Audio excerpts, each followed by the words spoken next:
Kapal layar motor atau KLM Mariam Indah terbakar di perairan Luwuk, Kabupaten Banggai, Sulawesi Tengah, Sabtu 13 September dini hari. Dalam insiden tersebut, 3 orang berhasil dievakuasi, terdiri dari 2 selamat dan 1 meninggal dunia, sementara 2 korban lainnya masih dalam pencarian tim SAR gabungan.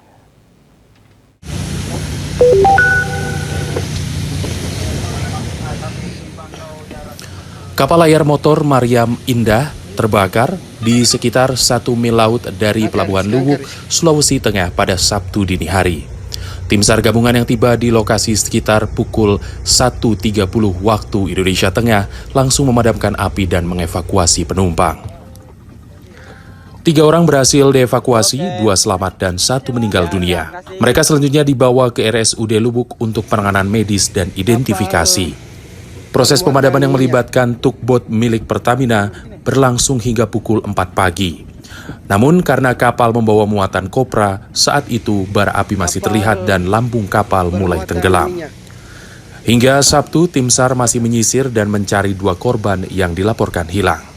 Hari ini, Sabtu 13 September 2025, tim SAR gabungan melakukan pencarian terhadap 2 orang ABK KLM Mariam Indah yang belum ditemukan menggunakan KN SAR Bisma. Dalam hal ini serider KN SAR Bisma untuk melakukan penyisiran di seputaran LKP.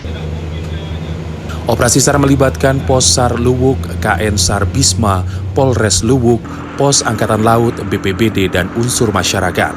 Tim SAR menyatakan pencarian terus dilaksanakan hingga seluruh korban ditemukan. Dari Banggai, Sulawesi Tengah, Muhammad Ifzaldi, Kantor Berita Antara mewartakan.